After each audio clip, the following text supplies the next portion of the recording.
Halo, selamat siang. Berjumpa lagi dengan Miss Eka ya. Nah, hari ini Miss Eka akan menjelaskan tentang pelajaran SBDP ya. Sudah dapat bukunya semua ya? Oke, pelajaran SBDP kali ini Miss Eka akan mengajarkan tentang mengenal gambar cerita ya.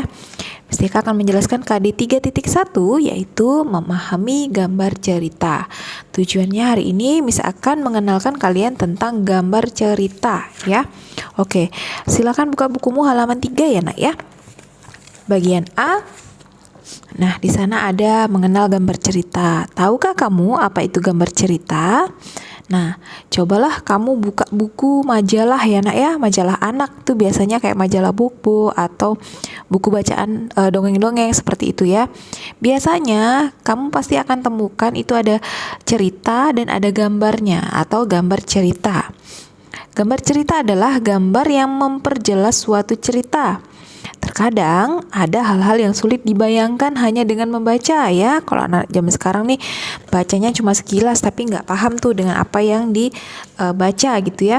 Tapi dengan adanya gambar cerita ini, waktu kamu baca terus ada ilustrasi gambarnya di sana, kalian bisa membayangkan, oh seperti ini jalan ceritanya, oh seperti ini ceritanya, seperti itu. Nah, misalnya nih, misalnya dalam cerita itu ada baju yang dipakai tokoh ya, misalnya pakai baju adat Padang. Oh ini ceritanya misalnya tentang Malin Kundang nih, dia dari Padang misalnya ya. Kemudian ada juga rumahnya. Nah, rumah pelaku utama, oh dia ini sepertinya orang nggak punya, orang miskin gitu ya. Rumahnya itu seperti gubuk seperti itu. Dari gambar ilustrasi di ceritamu itu kamu bisa juga mengetahui gitu ya Nak ya. Jadi kira-kira ceritanya tentang apa seperti itu. Terus tempat berlangsungnya cerita, misalnya di cerita tersebut ya, itu ada gambar pantai seperti itu atau gambar hutan-hutan ya. Kalau ada di bukumu tuh di halaman 3 itu kayak di hutan seperti itu ya. Nah, itu kita bisa tahu jadi tempatnya tuh di mana gitu, dan banyak lagi ya Nak ya. Nah, dengan melihat gambar cerita, orang pasti akan lebih mudah untuk memahami isi cerita tersebut ya, karena sudah tergambar tuh dalam cerita tersebut gitu. Oh sudah ada gambarnya, oh ini kayaknya ceritanya tentang ini gitu, seperti misalnya tentang kancil, nah, seperti itu udah umum ya Nak ya kalau kayak gitu ya. Untuk lebih jelasnya, perhatikan gambar cerita pada cerita pendek atau cerpen berikut ini. Judulnya Si Arang. Oleh Siti Nur Laila ya. Lihat di sana ada gambar apa di sana Nak? Iya, itu seperti gambar anak, terus ada gambar kuda ya.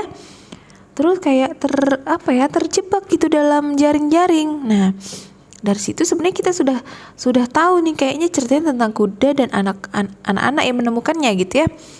Oke, kita baca saja ya Nak ya. Damar sedang mencari rumput untuk kambing peliharaannya. Tiba-tiba ia mendengar suara meringkik-ringkik. Damar mencari sumber suara itu. Ternyata itu suara seekor anak kuda. Anak kuda itu terjerat tali perangkap. Anak kuda yang malang, gumam Damar. Damar kemudian membantu membebaskan anak kuda itu dari perangkap. Setelah membantu anak kuda itu, Damar melanjutkan mencari rumput. Namun si anak kuda terus mengikutinya. Damar lalu membawa pulang anak kuda berbulu hitam itu. Ia menamakannya dengan nama Arang. Damar merawat Arang dengan baik. Kuda itu tumbuh menjadi kuda yang gagah dan gesit. Damar sangat menyayanginya. Suatu ketika, Damar mendengar sebuah berita. Baginda Raja hendak menyelenggarakan lomba pacuan kuda. Pemenang lomba akan memperoleh 100 keping emas. Wow, Damar langsung berhayal. Kalau menang, ia bisa menjadi seorang pedagang kambing. Arang, besok pagi kita pergi ke istana untuk ikut lomba. Kau kuda gesit, aku yakin kau bisa menang, ucap Damar sambil mengelus punggung Arang, dan Arang pun meringkik. Ia seperti mengerti ucapan tuannya. Keesokan harinya, Damar pergi pagi-pagi sekali. Saat melewati tepian hutan, Damar memacu Arang kencang-kencang. Daerah itu terkenal tidak aman. Ada 2 pencuri kuda yang sering mengganggu pengendara kuda yang lewat. Sayangnya, waktu melompati sebuah tunggul pohon, Arang tergelincir. kuda itu terjatuh. Demikian pula dengan Damar. Damar tidak terluka, tetapi kaki Arang terkilir, membuatnya kesulitan berjalan. "Kita gagal ikut lomba, Arang," ucap Damar sedih. "Ayo kita pulang," kata Damar lagi. Namun Arang tak mau menurut. "Kalau kau tetap berlomba, kakimu tak akan pernah sembuh seperti semula. Aku lebih rela kehilangan 100 keping emas daripada melihatmu terluka," bujuk Damar.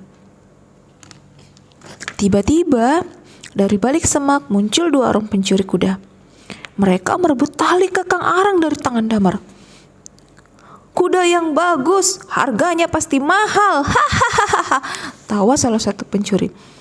Akan tetapi, wajahnya berubah kecewa saat melihat Arang berjalan tertatih. "Hei, lihat kaki kuda ini. Tak ada yang mau membeli kuda pincang. Sudah, tinggalkan saja. Kita cari mangsa baru," kata pencuri satunya. Kedua pencuri kuda masuk lagi ke dalam hutan. Damar menghela nafas lega. Beberapa bulan kemudian, Arang sudah sembuh. Kuda itu sudah berlari lincah di padang rumput. Damar bersyukur karena kaki Arang dulu terkilir. Kalau tidak, tentu para pencuri sudah membawanya pergi. "Hoi Damar!" terdengar teriakan ayah Damar yang datang tergesa-gesa. "Ada kabar gembira. Baginda Raja mengadakan lomba pacuan kuda lagi. Kau bisa ikut. Si Arang kan sudah sembuh." Damar sangat senang. Ia bertekad akan berjuang agar menjadi pemenang. Tentu saja nantinya ia akan melewati jalan lain untuk menuju istana. Sumber dari majalah Bobo ya nak ya. Nah, dari cerita tadi kalian bisa lihat si Arang ya, ada beberapa gambar. Gambar pertama, di sana ada anak yang melihat anak kuda yang terperangkap. Gambar kedua, waktu Damar dan Arang ini tergelincir ya nak ya. Kemudian yang gambar yang ketiga tuh ada pencuri ya. Ada pencuri, 2 pencuri dan Damar yang sedang membawa si Damar tersebut. Nah, gambar-gambar pada cerita si Arang tadi ya nak ya merupakan contoh dari gambar cerita. Nah, gambar cerita ini biasa menggambarkan suasana atau peristiwa yang terjadi pada cerita. Dengan demikian, kamu akan lebih mudah memahami isi cerita tersebut. Kamu juga dapat mengetahui karakter dari tokoh pada cerita dengan melihat gambar cerita tersebut ya. Nah, berikut juga misalkan berikan beberapa contoh-contoh gambar cerita ya nak ya. Ini bisa ambil dari buku Bobo ada, terus kemudian dari cerpen-cerpen ya yang ada gambarnya, bisa dilihat di contoh-contoh tersebut. Nah, ini merupakan cerita dengan ada gambarnya ya, atau gambar cerita. Bisa disimak di sini banyak sekali judul-judul atau cerita-cerita yang menggambarkan ya, sudah bisa kita tebak itu ceritanya tentang apa, seperti itu ya. Oke, bisa dilihat. Nah, itu tadi penjelasan Miss Jeka tentang SPDP hari ini ya. Semoga kalian paham dan bisa membedakan gambar cerita ya.